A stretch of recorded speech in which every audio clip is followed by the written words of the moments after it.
नमस्कार दर्शकों, खबरनवीस में आपका स्वागत है। अगर आपने खबरनवीस को सब्सक्राइब नहीं किया है तो इसे जरूर सब्सक्राइब करें और लेटेस्ट खबरों और अपडेट्स के लिए बेल आइकॉन को भी जरूर दबाएं। जब तुलसीदास जी ने पहली बार तिथिवार रामलीला का मंचन करके मेधा भगत जी के सहयोग से काशी में दिखाया था, उस समय 3 रामलीला चालू हुई थी, चित्रकूट, रामनगर और गाजीपुर। उसी के समकक्ष उसी समय से ये चलायमान रामलीला गाजीपुर में भी होती है, हरशंकरी मोहल्ले की रामलीला। उसके बाद गांव मोहल्लों में रामलीला होने लगी। इसकी एक विशेषता है कि तुलसीदास जी का कॉन्सेप्ट था कि रामलीला से पूरे शहर को समेट लेते थे। जगह जगह विभिन्न स्थानों पर सिंगेरपुरम, भारद्वाज मुनि का आश्रम, अयोध्या, लंका और तमाम जगहों का स्थल का नाम रख के पूरे रामलीला को समेट लेते थे।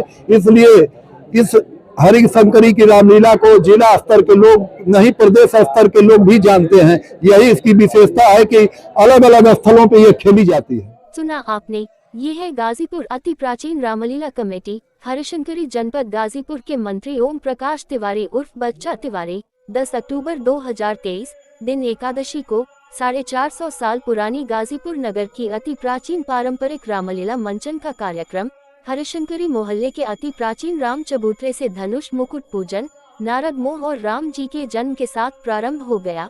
इस अवसर पर नगर पालिका चेयरमैन सरिता अग्रवाल, उनके पति और प्रतिनिधि विनोद अग्रवाल, एसडीएम प्रखर उत्तम, क्षेत्राधिकारी सदर के साथ उपस्थित गणमान्य लोगों ने धनुष मुकुट पूजन कर पारंपरिक रूप से प्रारंभ किया, जिसके बाद रायबरेली जिले की ख्यातिलब्ध वंदे वाणी विनायकों मंडली द्वारा इस पौराणिक और अति प्राचीन रामलीला का मंचन किया जा रहा है।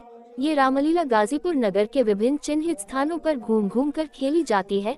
आगामी 24 अक्टूबर को लंका मैदान में 60 फीट के हाईटेक रावण का दहन होगा और विशाल मेला भी परंपरागत ढंग से लगाया जाएगा, जिसमें भारी सुरक्षा की व्यवस्था रहेगी। आइए सुनते हैं कमेटी के मंत्री और अतिथियों की पूरी। जब तुलसीदास जी ने पहली बार तिथिवार रामलीला का मंचन करके मेधा भगत जी के सहयोग से काशी में दिखाया था, उस समय 3 रामलीला चालू हुई थी, चित्रकूट, रामनगर और गाजीपुर। उसी के समकक्ष उसी समय से ये चलायमान रामलीला गाजीपुर में भी होती है, हरशंकरी मोहल्ले की रामलीला। उसके बाद गांव मोहल्लों में रामलीला होने लगी। इसकी एक विशेषता है कि तुलसीदास जी का कॉन्सेप्ट था कि रामलीला से पूरे शहर को समेट लेते थे। जगह जगह विभिन्न स्थानों पर सिंगेरपुरम, भारद्वाज मुनि का आश्रम, अयोध्या, लंका और तमाम जगहों का स्थल का नाम रख के पूरे रामलीला को समेट लेते थे। इसलिए इस हरिशंकरी की रामलीला को जिला स्तर के लोग नहीं, प्रदेश स्तर के लोग भी जानते हैं। यही इसकी विशेषता है कि अलग अलग स्थलों पर यह खेली जाती है। सर, लंबा समय तक यह रामलीला चलायमान होगी, ऐसे में रामलीला कमेटी को किस प्रकार की कठिनाइयों का सामना करना पड़ता है और क्या जिला प्रशासन से और उम्मीद है? देखिए, रामलीला कमेटी का मानना है, रामलीला कमेटी प्रभु श्री राम बहुत ही न्यायप्रिय और धर्म प्रिय थे, उसी पद चिन्हों पर यह कमेटी चलती है। आप लोगों को पता होगा कि रामलीला चालू होने से 1 महीना पहले हम लोग एक प्रेस कॉन्फ्रेंस करते हैं। प्रेस कॉन्फ्रेंस करने का उद्देश्य यह रहता है कि पब्लिक, पुलिस प्रशासन, मीडिया सारे लोग जब एक रस होकर संगम की तरफ बहते हैं तो रामलीला कराने में कोई परेशानी नहीं होती है।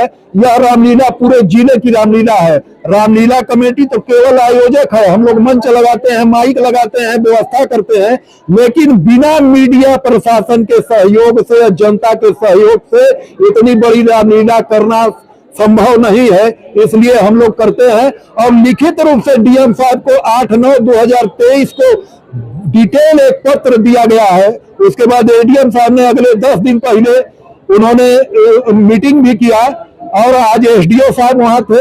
एसडीओ साहब हमको बुलाए तो हम तो पानी में भीग के उनको बोले कि सहयोग चाहिए, हमने दिखा दिया, लेकिन एक भी जर्जर तार खंभा नहीं बदला। आज वो माफी मांग रहे थे और तमाम जगह रामलीला कमेटी से जो कार्य है वो हम रंग रोगन करा के घास अगले 25 दिन से हम लोग चिलवा रहे हैं। नगर पालिका के द्वारा केवल हरिशंकरी में ये मंच और ये साफ कराया गया है। अभी तक का अपडेट यही है। अब कल क्या होगा, अब वो प्रशासन और नगर पालिका परिषद जाने।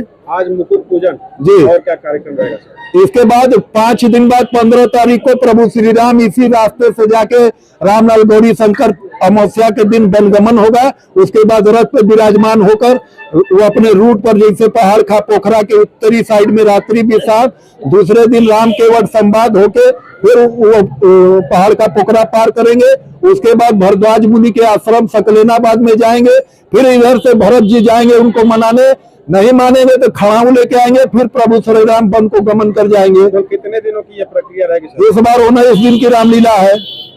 इस बार की रामलीला में लेजर लाइट की भी व्यवस्था की गई। हाँ, भव्य लेजर लाइट की व्यवस्था 28 तारीख को प्रभु श्री राम के राज्याभिषेक के अवसर पे पूरे रात भर चलेगा, जिसमें विशेष आइटम यह है कि समुद्र मंथन और काशी की उत्पत्ति, ऐसे कई प्रोग्राम रात भर चलेंगे और सुबह फिर भगवती जागरण होगा।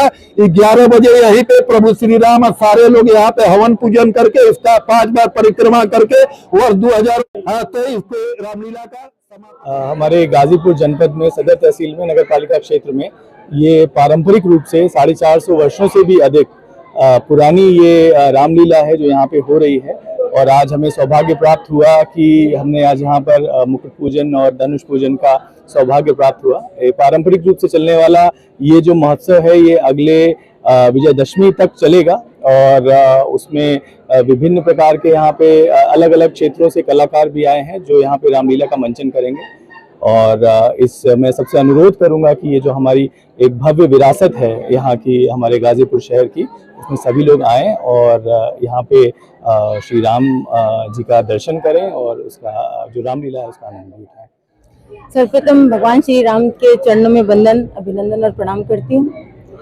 आज इस ऐतिहासिक क्षण की मैं एक बार फिर से लाभार्थी बनी, इसका मुझे हमेशा बहुत अच्छा अनुभव रहेगा। और आज ये पूजन जो है यहाँ पे हुआ है, 450 साल पुराने इस मुकुट का हम लोगों ने पूजन करके अपने आप को सौभाग्यशाली माना है। और विभिन्न चरणों में यहाँ पे रामलीला का मंचन होता है। नगर पालिका परिक्षेत्र में ये लगभग लंबे समय तक चलायमान रामलीला अलग अलग जगहों पे की जाती है। नगर पालिका किस तरीके से व्यवस्था करेगी ताकि सुचारू रूप से ये रामलीला संपन्न हो सके? इस मंचन की जितनी भी सफाई की व्यवस्था होती है वो हमारे नगर पालिका के सब सफाई नायक देखते हैं। और यहाँ पे जो जल की व्यवस्था है, तमाम जो नगर पालिका की सब व्यवस्थाएं आती हैं, सबका जो लाइट की व्यवस्था है सब नगर पालिका देखती है। नमस्कार दर्शकों, खबरनवीस में आपका स्वागत है। अगर आपने खबरनवीस को सब्सक्राइब नहीं किया है तो इसे जरूर सब्सक्राइब करें और लेटेस्ट खबरों और अपडेट्स के लिए बेल आइकॉन को भी जरूर दबाएं।